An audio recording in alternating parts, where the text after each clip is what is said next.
افکار و خیالات کے اظہار کے لیے میں اپنے ایوان سے ایک انتہائی مستند اور معتبر شخصیت کو پیش کر رہا ہوں۔ خوبصورت سوچتے ہیں، خوبصورت پیرہن دیتے ہیں۔ الفاظ کا خوبصورت استعمال ان کی خوبصورت سوچ کی غمازی کرتے ہوئے سماعتوں سے ہوتا ہوا قلوب میں اترتا ہے۔ بہت کم عمری میں اللہ رب العزت نے اپنے محبوب کے ذکر کے طفیل انہیں عزتوں سے نوازا، اچھے انداز، اچھی آواز سے نوازا، اچھی سوچ سے نوازا۔ ملتمس ہوں فاضل نوجوان، مبلغ و مدرس حب مصطفیٰ صلی اللہ علیہ وآلہ وسلم حضرت علامہ ثاقب رضا مصطفی سے تشریف لائیں اور اپنے افکار و خیالات کا اظہار فرمائیں۔ بسم اللہ الرحمن الرحیم، الحمدللہ رب العالمین، الصلاۃ والسلام علی سید الانبیاء والمرسلین۔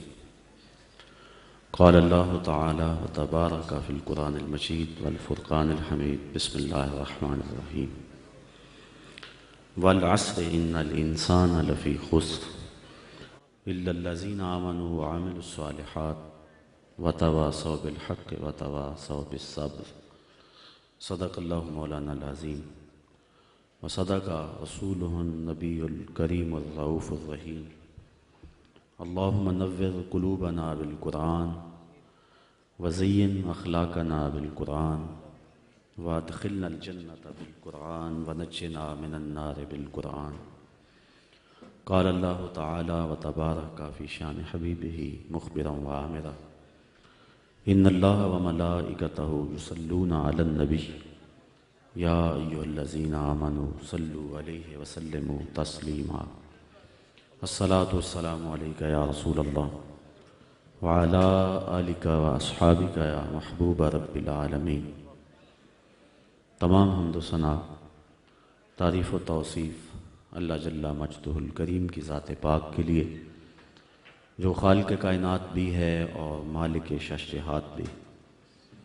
اللہ جل وعلا کی حمد و ثنا کے بعد حضور نبی اکرم شفیع امم، رسول محتشم، نبی مکرم، اللہ کے پیارے، امت کے سہارے، رب کے محبوب، دانائے غیوب، مالک رقاب امم، فخر عرب و عجم، والی کون و مکان، سیاہ لا مکان، سید انس و جاں، سرور لالا رخاں، نیر تاباں، سر نشین مہوشاں، ماہ خوباں، شہنشاہ حسینہ، تتمہ دوراں، سر خیل زہرہ جمالاں، جلوہ صبح ازل، نور ذات لم یزل، باعث تکوین عالم، فخر آدم و بنی آدم، نیر بطحا، رازدار ما اوہا، شاہد ما طغا، صاحب علم نشرہ، معصوم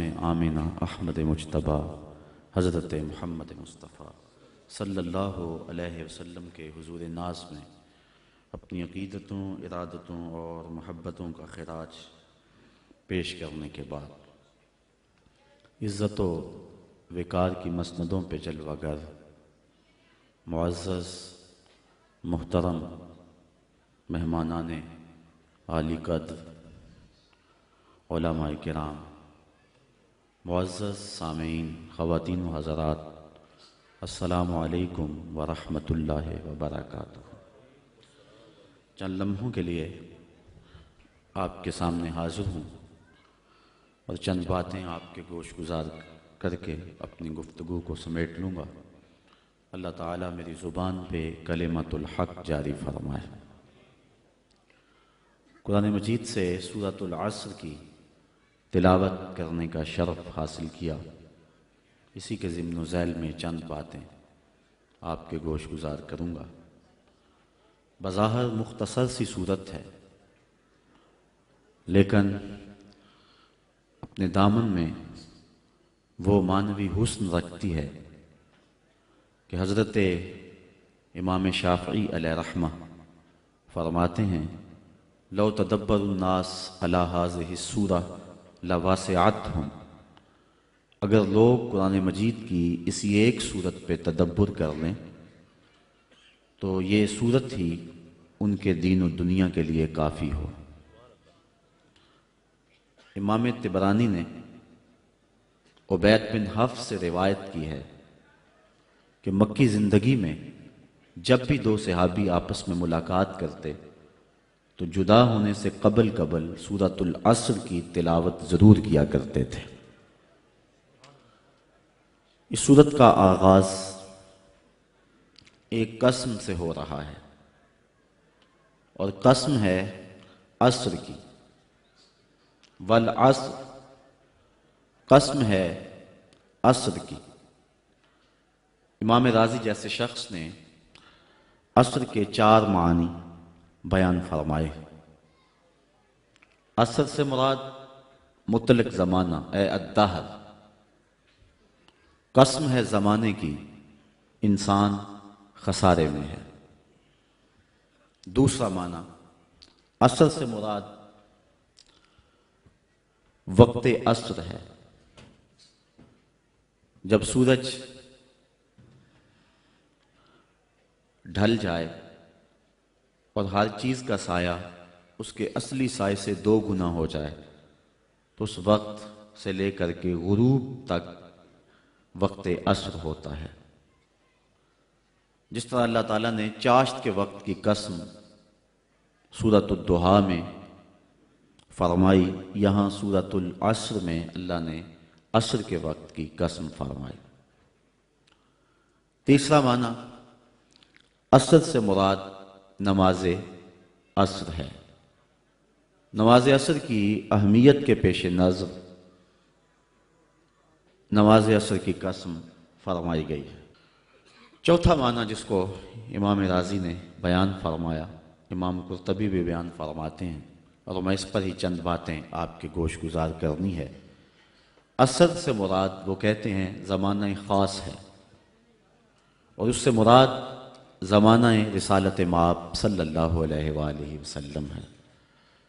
فرمایا محبوب مجھے قسم تیرے زمانے کی، انسان خسارے میں ہے۔ اس کی دلیل امام رازی ارشاد کرتے ہوئے فرماتے ہیں کہ جس طرح سورۃ البلد میں اللہ تعالیٰ نے اپنے محبوب کے مکان کی قسم فرمائی، تو سورۃ العصر میں محبوب کے زمان کی قسم فرمائی۔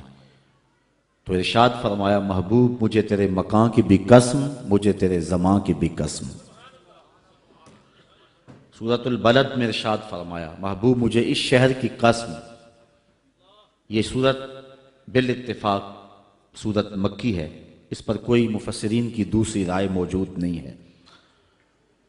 تو پھر حاذا کا اشارہ قریب کے لیے ہے، تو اس شہر سے مراد شہر مکہ ہے۔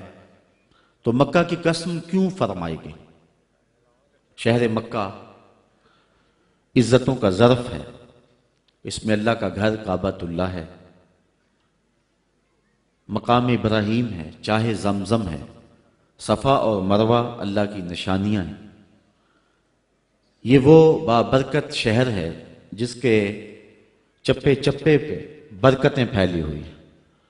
خیال اس سمت جاتا ہے کہ شاید اس شہر کی قسم اس لیے فرمائی گئی ہو کہ یہاں اللہ کا گھر کعبہ ہے، چاہے زمزم ہے، دیگر عزتوں کی جگہیں ہیں۔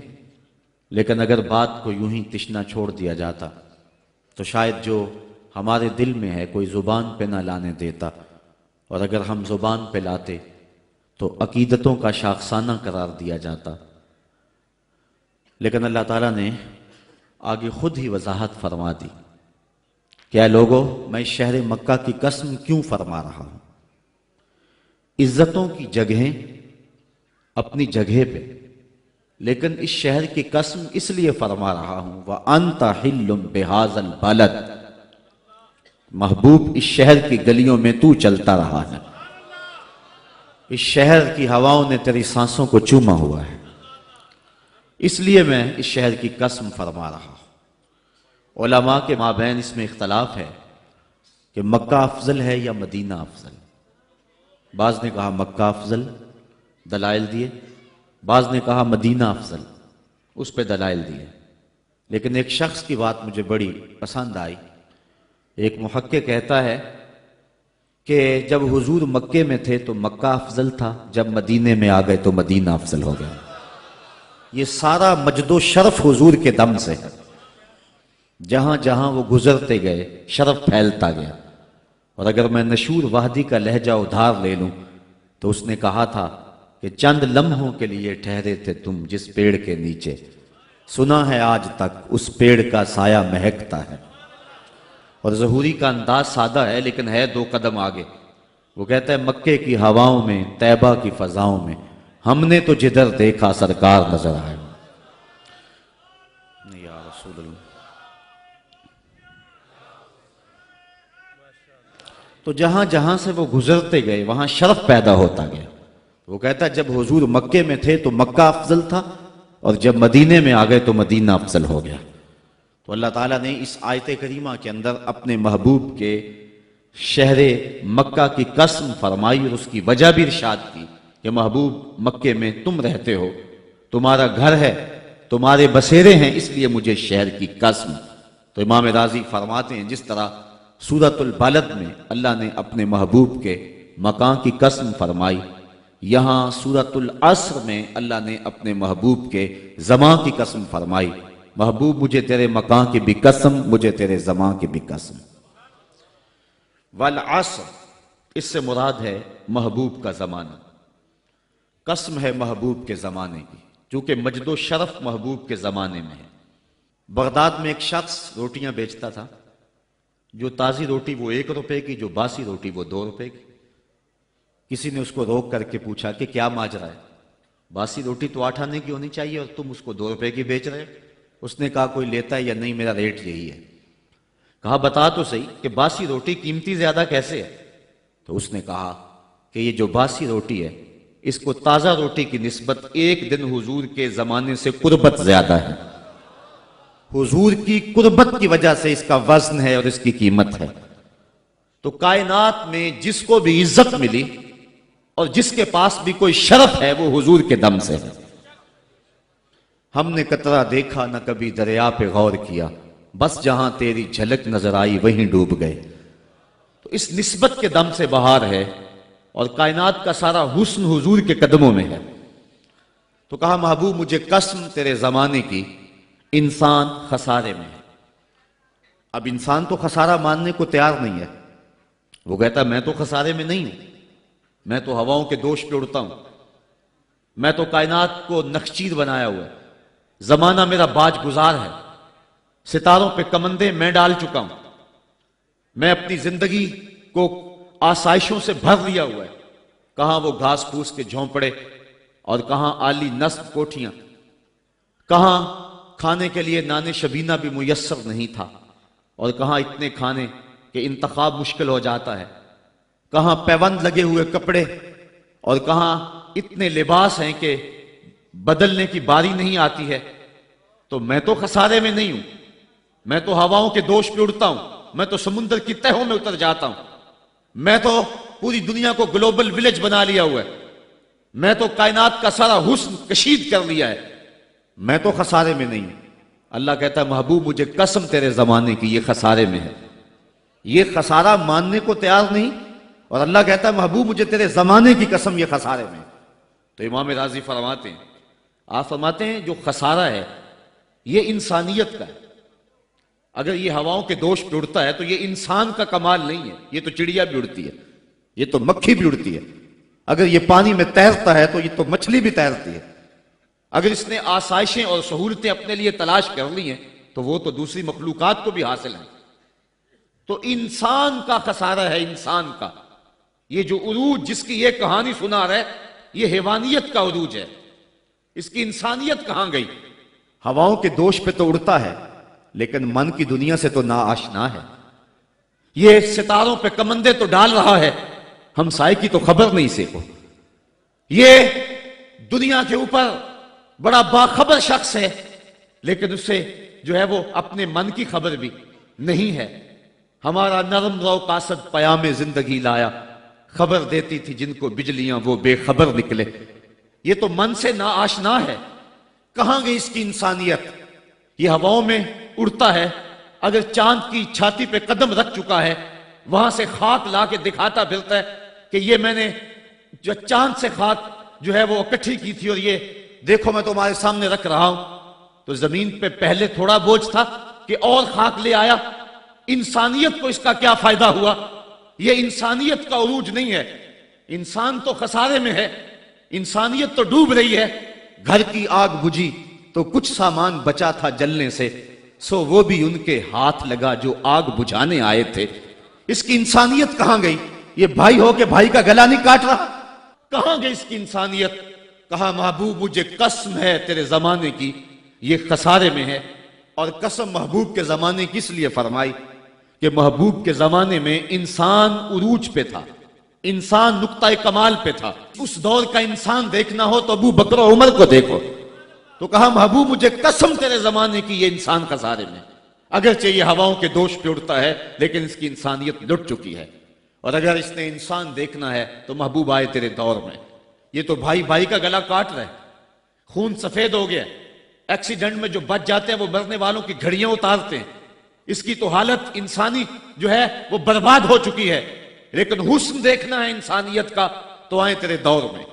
جب ایک شخص زخموں سے چور تڑپ رہا ہے اور کہتا ہے العطش، ہائے مجھے پیاس لگی ہے، ایک بندہ کہیں سے پانی کا پیالہ لیے اس کی پیاس بجھانے کے لیے آگے بڑھتا ہے اور اس کو پانی دیتا ہے، اور وہ بھی ہونٹوں تک لے آتا ہے کہ دوسری طرف سے آواز آتی ہے العطش، تو یہ پیالہ اسی وقت پیچھے کر دیتا ہے اور کہتا ہے میرے بھائی کو شاید زیادہ پیاس لگی ہے، پہلے اسے دے دو مجھے بعد میں دینا۔ اور یہ جب اس کے پاس جاتا ہے اور وہ پانی پینے لگتا ہے تو تیسری جگہ سے آواز آتی ہے، یہ اسے پانی دیتا ہے تو چوتھی جگہ سے آواز آتی ہے، حتیٰ کہ 7 اشخاص کے پاس پانی لے کے جاتا ہے اور ہر ایک آگے ترجیح دیتا ہے۔ اور جب وہ 7ویں شخص کے پاس پہنچتا ہے تو پہلے کے کرانے کی آواز بڑھ جاتی ہے، یہ کہتا ہے پیچھے بھاگ، پہلے اسے پانی دے۔ اور جب یہ پلٹ کے آتا ہے تو اس کی روح پرواز کر جاتی ہے، پھر دوسرے کے پاس جاتا ہے تو اس کی روح پرواز کر جاتی ہے۔ پانی کا ایک پیالہ اور 7 آدمی زندگی اور موت کی کشمکش میں، نزع کا عالم، اور ایک دوسرے کو ترجیح دے رہے ہیں۔ کہا یہ تھا حسن انسانیت کا۔ محبوب جو تیرے زمانے میں تھا، مجھے قسم تیرے زمانے کی یہ انسان خسارے میں ہے، اگر خسارے سے بچنا ہے تو دامن محمد کا تھامنا ہوگا۔ الا الذین آمنوا کا بیان اس پہ گواہی دے رہا ہے۔ تو یہ انسان کا خسارہ ہے، انسانیت کا خسارہ ہے۔ شیخ زادہ نے بیضاوی کے حاشیے میں ایک اور خسارے کا پہلو بیان کیا ہے حضرت علی المرتضیٰ رضی اللہ تعالی عنہ سے۔ آپ فرماتے ہیں خسارہ یہ ہے، یہ انسان کی جو سانسیں ہیں، ہم لمحہ لمحہ سمجھتے ہیں کہ ہم بڑے ہو رہے ہیں لیکن ہم موت کے قریب ہو رہے ہیں۔ یہ سانسیں موت کی طرف بڑھنے والے قدم ہیں۔ تو یہ ہے انسان کا خسارہ جو اپنی سانسوں کے ذریعے کر رہا ہے۔ امام راضی لکھتے ہیں کہ ایک شخص پھٹے پہ رکھ کے برف بیچ رہا تھا، اور ایک بزرگ کہتے ہیں کہ مجھے ان الانسان لفی خسر کا ترجمہ سمجھ میں نہیں آتا۔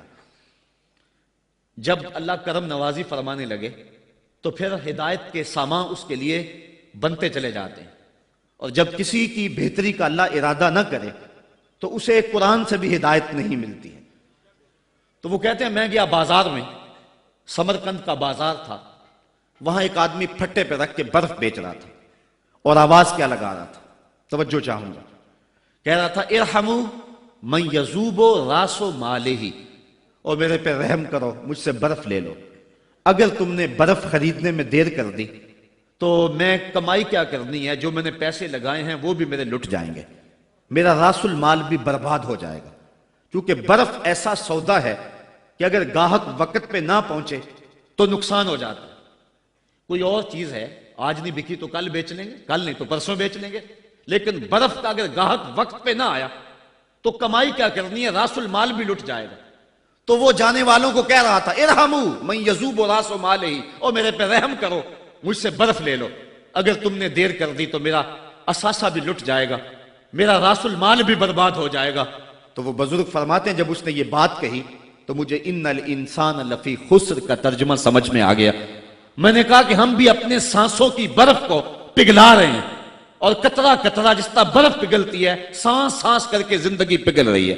اگر جلدی جلدی ان سانسوں کے بدلے میں نیکیاں لے لیتے ہیں تو یہ زندگی بچ جائے گی، ورنہ یہ زندگی برف کی طرح پگھل رہی ہے۔ ان الانسان لفی خسر، انسان خسارے کا سودا کر رہا ہے، لمحہ لمحہ موت کے قریب ہو رہا ہے، یہ سمجھ رہا ہے میں بڑا ہو رہا ہوں لیکن یہ چھوٹا ہو رہا ہے۔ جب گنتی الٹی شروع ہو جائے تو کام جلدی زیرو پر آ جاتا ہے. کسی کی 60 سے، کسی کی 70 سے، کسی کی 100 سے گنتی الٹی شروع ہے، اور لمحہ لمحہ ہم موت کی طرف بڑھ رہے ہیں. یہ انسانیت کا خسارہ ہے. ایک مفسر ہوا تبا تبائی، ہے تو ویسے ڈاماڈول، لیکن بات بڑی پتے کی لکھ گیا. وہ کہتا ہے خسارے کا ایک اور پہلو بھی ہے، اور اس پہ میں آپ کی تھوڑی سی توجہ بھی چاہوں گا. وہ کہتا ہے خسارہ یہ ہے کہ اللہ نے ایک شے کو ایک حسن دیا ہے تو دوسرے حسن سے اسے محروم رکھا ہے، تو وہ شے کہتی ہے کہ میں خسارے میں. اس کی مثال وہ کہتا ہے یہ پھول ہیں، ان میں خوشبو ہے لیکن روشنی نہیں ہے، اندھیرے میں آپ ان سے چراغاں نہیں کر سکتے. تو پھول کہیں گے ہم خسارے میں، ہمارے میں خوشبو تو ہے لیکن روشنی نہیں ہے. چاند میں روشنی ہے لیکن اس میں خوشبو نہیں ہے، تو چاند کہتا ہے میں خسارے میں کہ میرے میں روشنی تو بڑی ہے، میرے دم سے کائنات میں اجالے تو پھیل جاتے لیکن خوشبو نہیں ہے، میں خسارے میں. ایک بچہ کہتا ہے میرے میں بچپنے کی معصومیت تو ہے لیکن جوانی کا بانکپن نہیں ہے، لہٰذا میں خسارے میں. ایک جوان کہتا ہے میرے میں جوانی کا حسن تو ہے لیکن بڑھاپے کا تجربہ نہیں ہے، لہٰذا میں خسارے میں. اور ایک بوڑھا کہتا ہے کہ میرے میں بڑھاپے کا تجربہ تو ہے لیکن اب بچپنے کی وہ معصومیت کہاں، وہ کاغذ کی کشتی، وہ بارش کا پانی. اور اقبال کہتا ہے، آپ کے شہر اقبال میں آیا ہوں، وہ کہتا ہے کہ جنبش زنجیر در سے لطف آتا تھا مجھے. وہ کنڈی بھی ہلتی تھی تو اس سے بھی لطف آ جاتا تھا.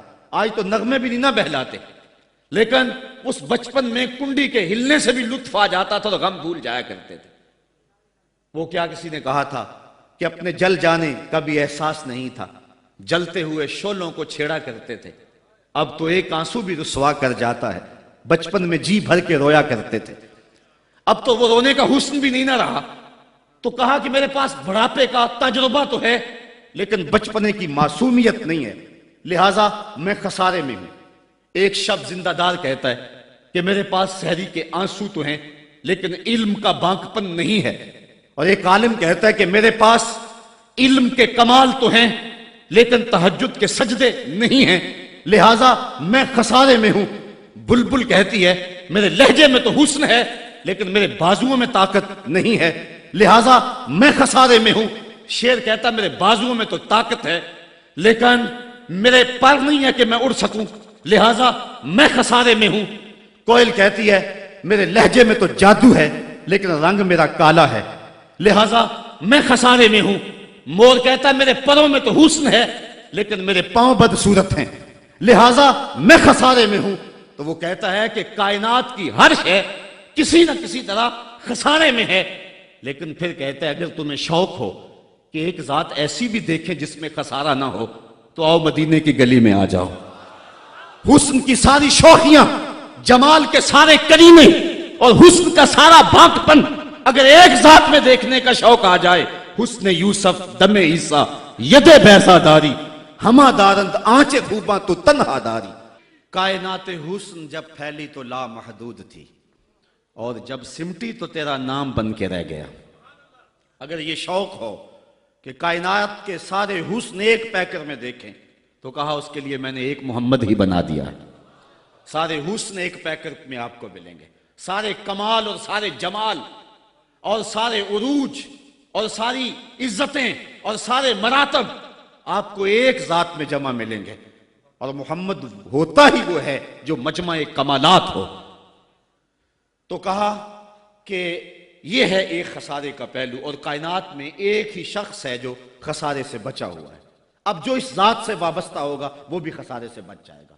الا الذین آمنوا، جس کے ہاتھ میں یہ دامن ہوگا وہ خسارے سے بچ جائے گا، ورنہ خسارے سے کوئی بچ نہیں سکتا. نہ دولت بچا سکتی ہے، نہ اقتدار کی بچھی ہوئی مسندیں خسارے سے بچا سکتی ہیں، نہ کوئی اور انسان کو دنیاوی کمال خسارے سے بچا سکتا ہے. اگر خسارے سے بچنا ہے تو ہاتھوں میں دامن مصطفیٰ لینا ہوگا. وہ کبھی آپ نے دیکھا ہوگا، اب تو وہ دور بدل گیا ہے، وہ چکی ہوتی تھی جس میں وہ گندم پیستے ہیں مختلف چیزیں، تو اس کے دو پتھر ہوتے ہیں، ایک نیچے والا ساکن، اوپر والا متحرک. تو درمیان میں اس کے ایک کلی ہوتی ہے جس کے ارد گرد اس کو گھماتے ہیں.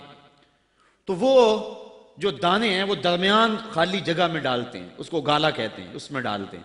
اور پھر اس چکی کو گھماتے ہیں تو جو دانے اس مرکز سے اس کلی سے ہٹ جاتے ہیں وہ پس جاتے ہیں، اور جو اس کلی سے لگ کے رہتے ہیں وہ بچ جاتے ہیں۔ کہا محبوب مجھے قسم تیرے زمانے کی، انسان خسارے میں ہے، الا الذین آمنوا، بچے گا وہ جو تیرے دامن سے لپٹ جائے گا۔ اور یہ میں مفہوم ایمان کا جو آپ کے سامنے دامن مصطفیٰ سے تمسک اختیار کرنا، یہ میری جذباتیت کا کمال نہیں، حقیقت ہی یہ ہے۔ علامہ سعد الدین تفتازانی علیہ رحمہ شرح قائد میں لکھتے ہیں کہ ایمان ہے کیا؟ آپ فرماتے ہیں الایمان ہی تصدیق بما جاء بہ النبی صلی اللہ علیہ وسلم، حضور کے علاوہ ایمان ہو ہی نہیں سکتا ہے، یہ ممکن ہی نہیں ہے۔ اور یہ بات بھی ذہن میں بٹھا لیں کہ حضور سے ذہنی تعلق کا نام ایمان نہیں ہے، حضور سے قلبی تعلق کا نام ایمان ہے۔ اور یہ میرے مسلک کی پہچان ہے، صرف ذہنی تعلق کا نام ایمان نہیں ہے، قلبی تعلق کا نام ایمان ہے۔ اس کو مزید سہل کروں تو حضور کو نبی جاننے کا نام ایمان نہیں ہے، نبی ماننے کا نام ایمان ہے۔ ورنہ کتنے لوگ تھے جانتے تھے لیکن ایمان نہ لائے۔ الذین آتیناہم الکتاب یعرفونہ کما یعرفون ابناءہم، جن کو ہم نے کتاب دی وہ ایسے جانتے تھے جس طرح بیٹوں کو جانا کرتے، لیکن اس کے باوجود ایمان نصیب نہیں ہوا۔ ایمان جاننے کا نام نہیں ہے، ایمان ماننے کا نام ہے۔ پھول کو بلبل جانتی نہیں مانتی ہے، اگر مانتی نہ ہوتی تو پھول کے گرد رقص بسمل کے تماشے نہ کرتی۔ شمع کو جانتے سارے ہیں لیکن مانتا صرف پروانہ ہے۔ تو ایمان جاننے کا نام نہیں ہے، ایمان ماننے کا نام ہے۔ اور جہاں تک جاننا بمعنی ادراک ہے تو وہ تو آج تک میرے رسول کو کوئی جان ہی نہ سکا۔ سب سے زیادہ قربت تو حضرت سیدنا صدیق اکبر رضی اللہ تعالی عنہ کو حاصل تھی، ان کو بھی کہہ دیا یا ابا بکر لم یعرفنی حقیقتاً غیر ربی، سفر و حضر میں میرے ساتھ رہے ہو، سن لو میری حقیقت کو میرے رب کے علاوہ کوئی بھی نہیں جانتا ہے۔ بلکہ ایک مقام پہ فرمایا لی مع اللہ وقت لا یسعنی فیہ نبی مرسل ولا ملک مقرب، میرا اور میرے رب کا معاملہ ایسا ہے کہ درمیان میں نہ کوئی نبی آ سکتا ہے، نہ کوئی رسول اور پیغمبر آ سکتا ہے، اور نہ کوئی فرشتہ مقرب درمیان میں آ سکتا ہے۔ تو جہاں تک تعلق ہے حضور کو جاننے کا بمعنی ادراک، تو آج تک حضور کو اللہ کے علاوہ کوئی جان ہی نہیں سکا ہے۔ مولوی کا تو دماغ خراب ہو گیا کہ وہ مسجد میں ترازو رکھ کے بیٹھ گیا اور نبی کو تولنے لگا۔ میں تو کہا کرتا ہوں ڈٹھے ورق قرآن دے پھول سارے، تیری شان جیا نہیں کوئی ہور ڈٹھا، تیری شان دا کرے مقابلہ جیڑا انہوں عاشقاں اصلی چور ڈٹھا۔ کوئی نور آکھے کوئی بشر آکھے، پیندہ رات دینے ایہو شور ڈٹھا، اللہ والیاں گل مکا دیتی تساں ہور ڈٹھا ساں ہور ڈٹھا۔ تم نے پتہ نہیں کس کو دیکھا ہے جو سکی بیٹی کو بھی نہیں بخشوا سکتا۔ لاہور قصر نور میں ایک شخص آپ بھی سارے جانتے ہیں، میرا نام لینے کا مزاج نہیں ہے، ٹیلی ویژن پہ بھی وہ چیختا ہے، تو وہ کہنے لگا کہ نبی تو سکی بیٹی کو بھی نہیں بخشوا سکتا۔ تو میں نے بعد میں اٹھ کے کہا، میں نے کہا لوگوں آج تو لوگ اسے ووٹ نہیں دیتے جو تھانے سے نہ چھڑا سکے، سنبھلتا نہیں جن سے اپنا دوپٹہ، سنبھالیں گے کیا وہ کلیجہ کسی کا۔ جو تھانے سے نہ چھڑا سکے لوگ اسے ووٹ نہیں دیتے، اور جو اپنی بیٹی کو بھی نہ بخشوا سکے پھر کلمہ پڑھنے کا فائدہ کیا؟ جو افراد خانہ کی بگڑی بھی نہیں بنا سکتا، جو سکی بیٹی کو بھی نہیں بخشوا سکتا۔ میں نے کہا میاں تم اس کی بات کرتے ہو جو سکی بیٹی کو بخشوا نہیں سکتا، ہم تو اس کے قصیدے پڑھتے ہیں جس نے کہا فاطمہ تو جنتی عورتوں کی سردار ہے۔ تم اس کی بات کرتے ہو جس کے چاہنے سے کچھ نہیں ہوتا، ہم تو اس کی بات کرتے ہیں جس کی انگلی اٹھے اور چاند کے ٹکڑے ہو جائیں، اور سڑیاں کھجوراں اگا جان دائے، اور پتھراں نو کلمے پڑھا جان دائے، قطرے کو سمندر ذرے کو ستارہ کرتے ہیں، کونین کو خم آ جاتا ہے جب زلف سنوارا کرتے ہیں۔ ہم تو اس نبی کو ماننے اور جاننے والے ہیں۔ می وریا کستوریاں دا جدوں یار نچوڑیاں زلفاں، می وریا کستوریاں دا جدوں یار نچوڑیاں زلفاں، تے قبلہ او دے بنیاں سائم جدے یار نے موڑیاں زلفاں۔ وہ تو رخ پھیر دے تو خدا قبلے نہیں بدل دیتا۔ لوگ کہتے ہیں چاہنے سے کچھ نہیں ہوتا، میں کہتا ہوں ساری دنیا ہی مصطفیٰ کی چاہت پہ ہے۔ قبیلہ بنو سلیم کی مسجد ہے، 4 رکعتی نماز ہے، 2 رکعت پڑھی جا چکی ہیں، 2 رکعت ابھی باقی ہیں۔ خاطر آتر میں بات آئی کہیں قبلہ بدل جائے تو کیا خوب ہو۔ تو فوراً جبریل آ گئے، کہا محبوب پھر دیر کاہے کی ہے، ابھی رخ پھیر لو۔ اب جن لوگوں نے مسجد قبلتین دیکھی ہے کہ پہلا قبلہ بالکل شمال میں اور موجودہ قبلہ بالکل جنوب میں، اور صحابہ تو ذہنی طور پہ اس کے لیے تیار ہی نہیں ہے، تو بتا دیا جاتا کہ اگلی نماز ہم ادھر پڑھیں گے۔ یہ نماز کا وقت بدلنا ہو نا تو ایک دن پہلے بتانا پڑتا ہے، کل سے نماز ظہر 2:15 بجے پڑھیں گے۔ اگر اسی دن ایسا کر لیں تو لوگ کہیں گے کہ یہ امام تو سلیقہ ہی نہیں رکھتا ہے، ہم تو آئیں 2 بجے کے حساب سے اور اب 2:15 تک بیٹھے رہیں۔ تو نماز کا وقت بدلنا ہو تو ایک دن پہلے بتانا ہوتا ہے، اور یہاں تو قبلہ بدلنا تھا، ایک نماز ہی پہلے بتا دیا جاتا، لیکن کہا محبوب ابھی رخ پھیر لو۔ یا اللہ تیری نماز تو پوری ہو لے، کہا میری نماز بعد میں پوری ہوگی، پہلے تیری مرضی پوری ہوگی، پہلے تیری مرضی پوری ہوگی۔ نی وریا کستوریاں دا یدو یار نچوڑیاں زلفاں، قبلہ عہدے بنیا سائم جدے یار نے موڑیاں زلفاں۔ وہ تو رخ بدل دے خدا قبلے بدل دیتا، ہم اس نبی کی بات کرتے ہیں۔ تو بات کر رہا تھا کہ ایمان جاننے کا نام نہیں ہے، ایمان ماننے کا نام ہے۔ ہی تصدیق بما جاء بہ النبی صلی اللہ علیہ وآلہ وسلم۔ ایمان کے بعد اب یہ بات بھی ذہن نشین کریں کہ اس دنیا پہ سب سے بڑی دولت مجھے اور آپ کو جو عطا کی گئی ہے وہ دولت ایمان ہے، سب سے بڑی دولت۔ اگر ایمان نہیں سب کچھ مل گیا، کچھ بھی نہیں ہے، اور اگر کوئی چیز پاس نہیں ہے لیکن ایمان کی دولت موجود ہے تو یہ سب سے بڑا حسن اور سب سے بڑی بہار ہے۔ اقبال کہتا ہے کہ اقبال یہ کس کے عشق کا فیض عام ہے، رومی فنا ہوا حبشی کو دوام ہے۔ یہ وہ دولت تھی جس کے دم سے اجالے ہوئے دنیا پر سب سے بڑی دولت جو حضرت انسان کو دی گئی ہے وہ دولت ایمان ہے، اور قیامت کے دن سب سے بڑی دولت جو حضرت انسان کو دی جائے گی وہ دیدار الہی ہوگا۔ تو یہ سب سے بڑی دولت، اور یہ محض اللہ کی کرم نوازی سے نصیب ہوتی ہے۔ انسان کی زندگی کے اچھے اعمال بعض اوقات ایمان کے نصیب ہونے کا سبب بن جاتے ہیں، یہ کبھی کبھی ایسا ہوتا ہے، لیکن ہوتی محض توفیق خداوندی ہے۔ اس کی مثال جس طرح المجاشی فرزدق شاعر کا دادا حضور کی خدمت میں حاضر ہوتا ہے اور آقا کریم کی خدمت میں حاضر ہو کر کے اسلام کی دولت سے مالا مال ہوتا ہے، اور پھر عرض کرتا ہے حضور میں نے اپنے زمانہ جاہلیت میں 360 بچیوں کو زندہ درگور ہونے سے بچایا، تو کیا مجھے اس نیک عمل کا جو زمانہ جاہلیت میں نے کیا اس کا کوئی صلہ ملے گا؟ چونکہ شاعر تھے اور شاید بڑا گداز اور نرم دل ہوتا ہے، وہ تو شاخ سے ٹوٹتے ہوئے پھول کو بھی برداشت نہیں کر سکتا۔ وہ کیا کہا تھا اقبال نے، دل نہیں شاعر کا ہے کیفیتوں کی رستخیز، کیا خبر تم کو درون سینہ کیا رکھتا ہوں میں، سچ اگر پوچھے تو افلا سے تخیل ہے وفا، دل میں ہر لہجہ نیا محشر بپا رکھتا ہوں میں، در غم دیگر بسوزو دیگر آرا ہم بسوز، گفتبت روشن حدیث گر توانی دار ہوش، کہہ گئے ہیں شاعری جزویست از پیغمبری، ہاں سنا دے پڑھ کے ان کو پیغام سروش۔ امیر منائی نے غالباً کہا تھا کہ خنجر چلے ہم پہ، خنجر چلے کسی پہ ہم، اور تڑپے جو ہم امیر تو درد سارے جہاں کے ہمارے جگر میں۔ اور اقبال نے آنکھ سے تشبیہ دی شاعر کو ایک جگہ پہ، مبتلا درد ہو کوئی عضو روتی ہے آنکھ، کس قدر ہم درد سارے جسم کی ہوتی ہے آنکھ۔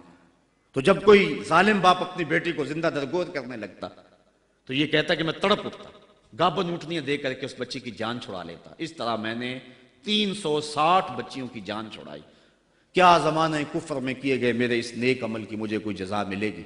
تو حضور نے مسکرا کے فرمایا کہ تجھے اس کی جزا مل تو گئی ہے کہ اللہ نے تجھے ایمان عطا فرما دیا۔ تو کبھی ایسا ہوتا ہے، لیکن اگر ایمان نہیں ہے تو اعمال کی جزا نہیں ہے۔ اسی لیے الا الذین آمنوا وعملوا الصالحات، اعمال کی جزا بصورت ایمان اگر مل جائے تو مل جائے، اور اگر ایمان نہیں ہے تو پھر آخرت میں لا خلا کوئی حصہ نہیں ہے۔ الا الذین آمنوا وعملوا الصالحات، انسان خسارے میں ہے۔ خسارے سے بچے گا وہ جس کے دامن میں 4 چیزیں ہیں، ایک ایمان، اور دوسرا اعمال صالحہ۔ ایمان کی زینت ہے، ہمارے احناف کے نزدیک اعمال نفس ایمان میں داخل تو نہیں ہے کیونکہ وہ مجرد تصدیق قلبی کا نام ہے، لیکن ایمان کا حسن جو ہے وہ اعمال ہیں۔ آج ہمارا حال یہی ہے کہ دعویٰ ایمان ہمارے پاس موجود ہے لیکن مسلمانوں والے اعمال ہمارے پاس نہیں ہیں۔ تیرے صوفے ہیں فرنگی، تیرے قالی ہیں ایرانی، خوں کے آنسو رلاتی ہے جوانوں کی تن آسانی، ہر کوئی مستے مئے ذوق تن آسانی ہے، تم مسلمان ہو یہ انداز مسلمانی ہے، حیدری فقر ہے نئے دولت عثمانی ہے، تم کو اسلاف سے کیا نسبت روحانی ہے، وہ معزز تھے زمانے میں مسلمان ہو کر اور تم خار ہوئے ہو تارک قرآن ہو کر۔ آج ہم صرف دعوے کی حد تک ہیں۔ شکوے میں اقبال جب چیخ چیخ کے کہتا ہے کہ تیرے کعبے کو جبینوں سے بسایا ہم نے، نو انسانی کو غلامی سے چھڑایا ہم نے، صفائے داہر سے باطل کو مٹایا ہم نے، تیرے قرآن کو سینوں سے لگایا ہم نے، پھر بھی گلا ہے ہم سے کہ وفادار نہیں، ہم وفادار نہیں تو بھی تو دلدار نہیں۔ تو جب اس کا جواب آتا ہے تو سنیے، لہجہ تھوڑا سا بدلا کہ میرے کعبے کو جبینوں سے بسایا کس نے، نو انسانی کو غلامی سے چھڑایا کس نے، صفائے دہر سے باطل کو مٹایا کس نے، میرے قرآن کو سینوں سے لگایا کس نے، تھے تو آباب تمہارے ہی مگر تم کیا ہو، ہاتھ پہ ہاتھ درے منتظر فردا ہو۔ ذرا کبھی اپنے اندر جھانک کر کے دیکھا کہ ہم ہیں کہاں اور کس جگہ پہ کھڑے ہوئے ہیں۔ آج ہم مسلمان ہونے کی بات کرتے ہیں، لیکن کبھی دیکھیں کہ ہمارے عمل کی پوزیشن اور حالت کیا ہے، آج ہم کس جگہ پہ کھڑے ہوئے ہیں۔ لالو لکشمن پرشاد نے ایک کتاب لکھی عرب کا چاند، اور یہ ایک ہندو رائٹر ہے، اور اس میں اس نے حضور کی سیرت اتنے خوبصورت اور دل فریب پیرائے میں بیان کی کہ گویا سطروں کے اندر چراغ ہی رکھ دیے ہیں۔ تو کسی نے سوامی لکشمن پرشاد سے پوچھا کہ تو نے مسلمانوں کے نبی پر اتنی خوبصورت سیرت کی کتاب لکھی ہے، تو حضور کا غلام کیوں نہیں بن جاتا؟ تو جو اس نے جواب دیا، اگر ہم اس پہ تھوڑا سا تفکر کریں تو وہ ہماری آنکھیں کھول دینے کے لیے کافی ہے، لیکن اگر ہم اس پہ غور نہ کریں تو وہ ایک گاڑی ہمارے روڈ پہ چلتی ہے، اس کے پیچھے لکھا ہوا ہے عقل نہ ہو تو موجہ ہی موجہ۔ بات یہ ہے، بات سوچنے والوں کے لیے ہوتی ہے۔ تو سوامی نے جواب دیا تھا کہ جب میں نے حضور کی سیرت لکھنے کے لیے امہات کتب سیر کو پڑھا تو یہ جذبہ میرے سینے میں بھی گڑائیاں لینے لگا کہ میں اس نبی کا غلام کیوں نہیں بن جاتا۔ لیکن جب میں مسلمانوں کے کردار کو دیکھتا ہوں تو میں کہتا ہوں میں ہندو ہی ٹھیک ہوں۔ ہمارا کردار لوگوں کے ایمان کے راستے میں رکاوٹ بنا ہوا، اور ایک زمانہ تھا کہ ہماری میتیں بھی ایمان دیا کرتی تھی۔ امام محمد کا جب جنازہ اٹھا تو پورا بصرہ امڑ آیا، یہودی عیسائی کہنے لگے مسلمانوں کا امام جا رہا ہے اور اس کا آخری دیدار ہے، چلو تم بھی آخری دیدار میں شامل ہو جاؤ، جنازے میں شامل ہو جاؤ۔ لوگ ذوق و شوق کی فراوانی میں آگے بڑھ بڑھ کے جنازے کی چارپائی کو کندھا دے رہے تھے۔ تو اگر کسی عیسائی اور کسی یہودی کا جی چاہا کہ میں بھی مسلمانوں کے امام کے جنازے کی چارپائی کو کندھا دوں، تو ہمیں تاریخ بتاتی ہے پھر جس کا کندھا امام محمد کے جنازے کی چارپائی کو چھوا اس کے لبوں پہ کلمہ جاری ہو گیا۔ ہمارے بزرگوں کی تو لاشیں بھی کلمہ دیا کرتی تھیں، اور آج ہماری زندہ لاشیں لوگوں کے ایمان کے راستے کے اندر رکاوٹ بنی ہوئی۔ ہم کبھی غور کریں، رو رہی ہے آج ایک ٹوٹی ہوئی مینا اسے، کل تلک گردش میں جس ساکی کے پیمانے رہے، خیر تو ساکی سہی لیکن پلائے گا کسے، اب نہ میں کش رہے باقی نہ میں خانے رہے۔ رو رہے ہیں آج وہ دشت جنو پرور جہاں، رقص میں لیلا رہی لیلا کے دیوانے رہے، وائے ناکامی متائے کارواں جاتا رہا، کارواں کے دل سے احساس زیاں جاتا رہا۔ جن انگاروں پہ اس وقت میں اور امت مسلمہ اور آپ کھڑے ہیں، کون اس سے بے خبر نہیں ہے؟ کابل میں کون لٹ رہا ہے؟ کندھار میں کس کی گردنیں کاٹی جا رہی ہیں؟ اور شبرغان کے اندر کس کے بالوں کو نوچ کر کے زخموں میں تیزاب چھڑکا جا رہا ہے؟ غزہ کی پٹی میں کس کے بچے ذبح کیے جا رہے ہیں؟ موصل میں ام احمد کس محمد بن قاسم کو پکار رہی ہے؟ کندھار میں، کابل میں، دشت لیلا میں، تورا بورا میں، کسورا میں اور دریائے آمو کے دونوں کناروں پر جو قیامت بپا ہے، کبھی ہم نے احساس کیا 1.40 کروڑ انسان اس وقت خانمہ برباد ہیں، 56 اسلامی ریاستیں آج بے بس نظر آتی ہیں، اور بے حسی کی ایسی چادر اوپر تنی ہوئی ہے کہ کسی کو احساس ہی نہیں ہو رہا، اور متاع کارواں بھی لٹا چلا جا رہا ہے۔ ہم تو صرف 313 تھے اور دنیا کو ناکو چنے چبوا کے رکھ دیے۔ تاریخ اس واقعہ کو کبھی نہیں بھول سکتی جب ابو جہل نے اپنا سفیر بھیجا اور اپنا جاسوس بھیجا عمیر کہ جا مسلمانوں کو دیکھ کر کے آ کتنے ہیں۔ تو واپس آ کے اس نے جو خبر دی وہ بڑی حوصلہ افزا تھی، اس کے لیے حوصلہ افزا تھی۔ اس نے صنادید قریش کو اکٹھا کر کے کہا کہ یہ عمیر کی رپورٹ سنو، یہ کہتا ہے صرف 3 اونٹ کھا سکیں گے، یعنی 300 سے اوپر نیچے، ان کے پاس اسلحے بھی پورے نہیں ہیں۔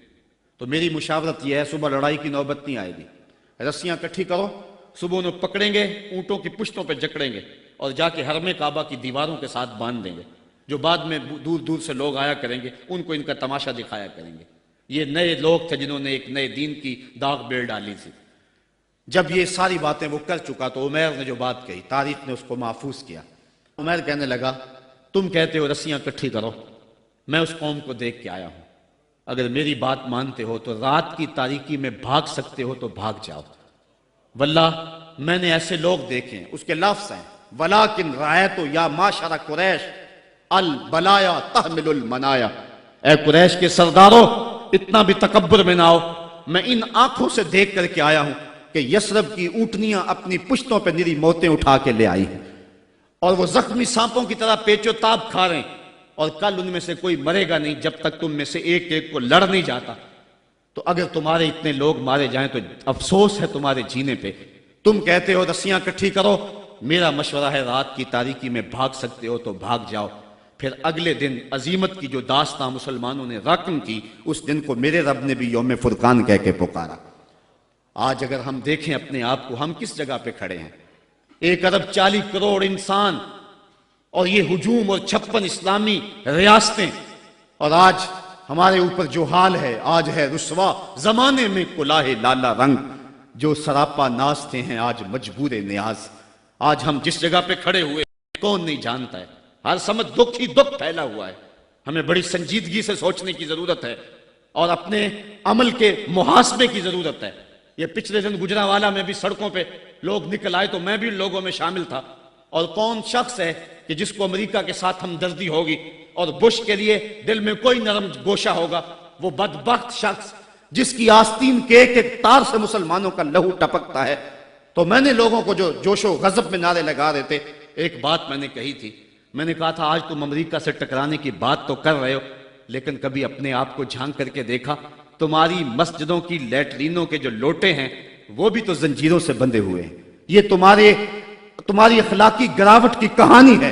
اگر باہر کوئی واٹر کولر نصب کر دیتا ہے تو اس کے اوپر جو گلاس رکھتا ہے وہ بھی زنجیروں سے باندھ کر کے رکھنے پڑتے ہیں۔ یہ ہے ہماری حالت، اور ٹکر لیتے ہم امریکہ سے۔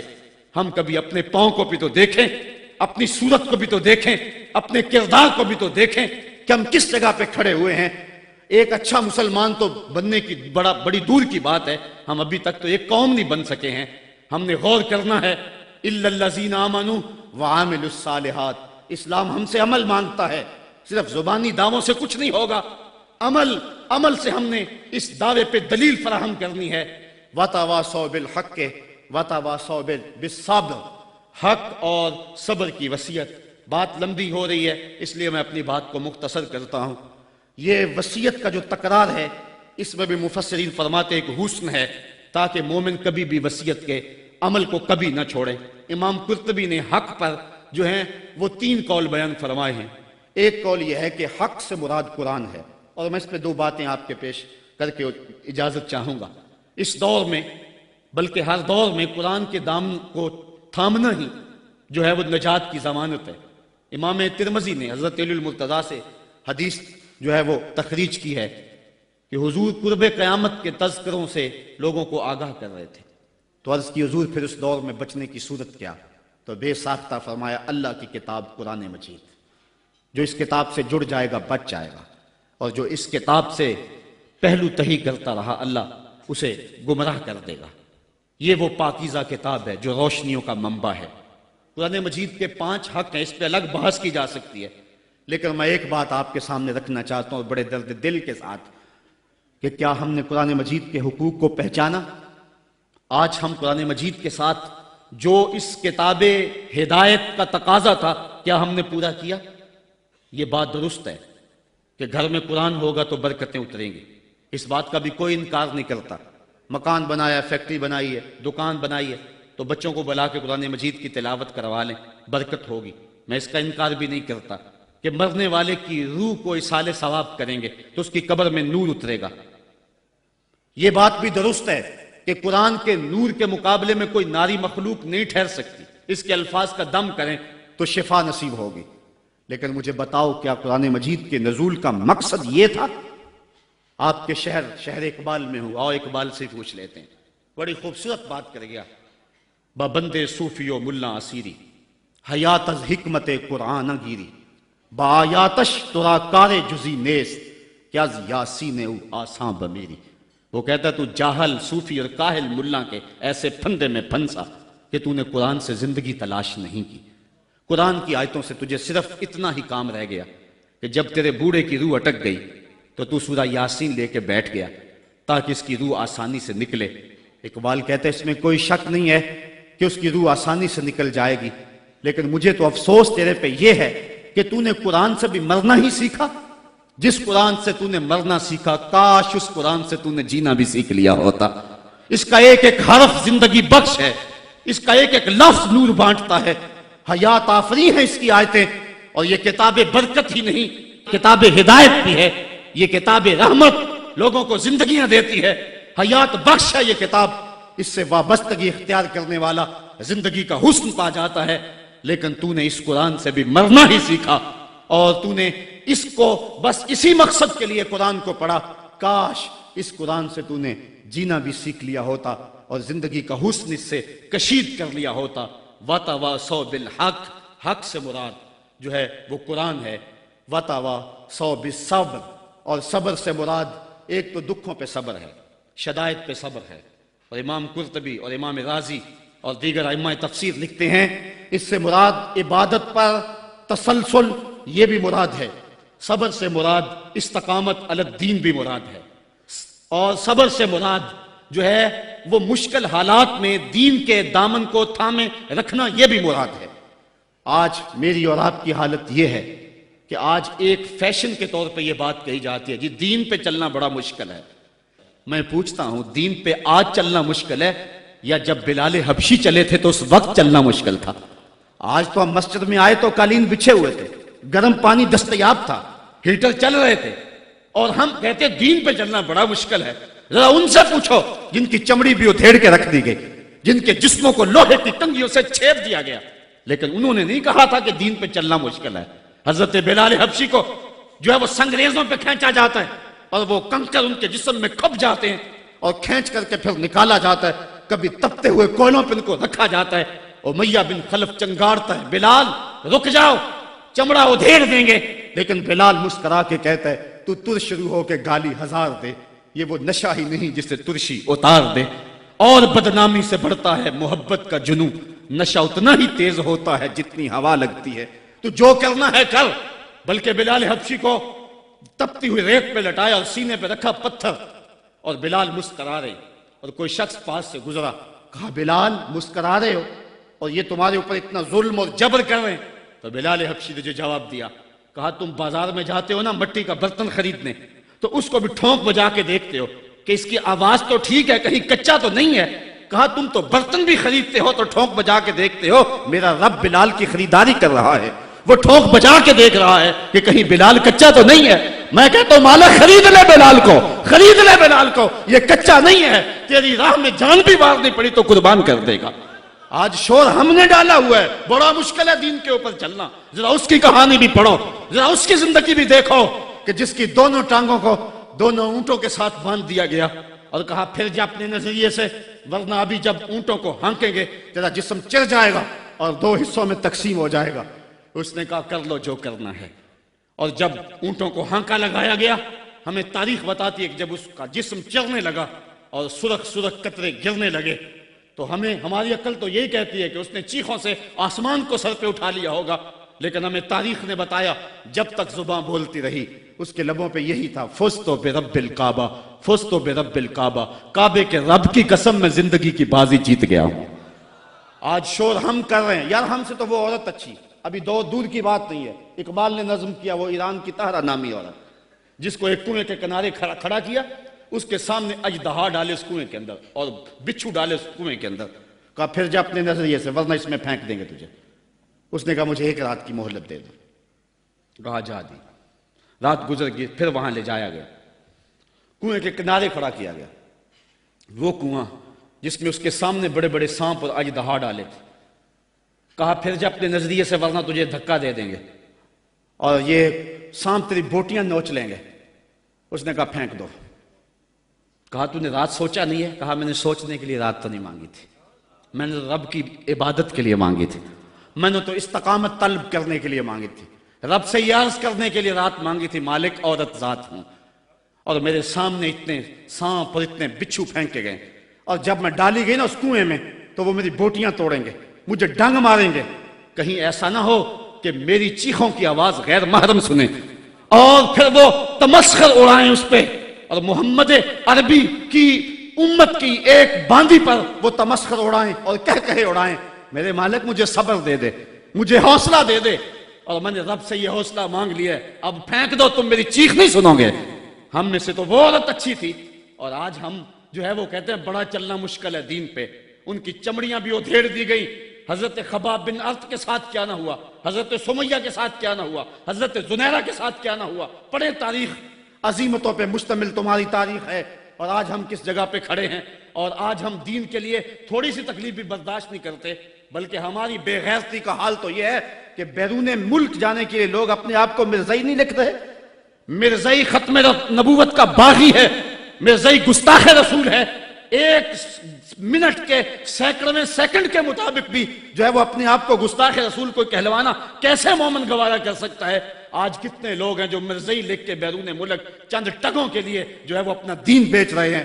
کہاں وہ لوگ اور کہاں یہ زمانہ؟ وَتَوَاصَوْا بِالصَّبْرِ، دکھ آئے گھر میں چولہا نہ جلے کوئی بات نہیں ہے، ہمارے نبی کی یہ سنت بھی ہے، ایک ایک مہینہ گھر میں کبھی چولہا حضور کے نہیں جلا کرتا تھا۔ امام منذری نے لکھا ہے کہ حضور جب آئے نا حضرت سیدنا سلمان فارسی کے گھر کے اندر، انہوں نے ایک دن حضور کو گزرتے ہوئے دیکھا، دعوت کی، تو جب حضور کے سامنے کھانا رکھا گیا تو آنکھیں اشک بار ہو گئے، اور پھر ایک روٹی لی اور چند بوٹیاں ایک خادم کے ہاتھ میں دیتے ہوئے کہا جاؤ ہمارے گھر دے آؤ، میری بیٹی فاطمہ کتنے دنوں سے بھوکی بیٹھی ہے، مال کے کونین ہیں گو پاس کچھ رکھتے نہیں، دو جہاں کی نعمتیں ہیں ان کے خالی ہاتھ میں۔ صاحبو میرا لہجہ تھوڑا سا آج بے ترتیب ہو گیا ہے، لیکن آج میں اور آپ دیکھیں کہ ہم کس جگہ پہ کھڑے ہیں۔ وَتَوَاصَوْا بِالصَّبْرِ، حق اور صبر کی وصیت، اس کو کبھی بھی نہ چھوڑیں۔ حضرت عمر فاروق رضی اللہ تعالیٰ عنہ کی جب سانس ٹوٹ رہی تھی، ایک انصاری آپ کا حال پوچھنے آیا اور اس کی شلوار ٹخنوں سے نیچے لٹک رہی تھی۔ اس نے کہا حضرت آپ کا کیا حال ہے؟ کہا اللہ کا شکر ہے میرا حال تو ٹھیک ہے، جوان تیرا حال ٹھیک نہیں ہے۔ اس نے کہا حضرت کیا ہوا؟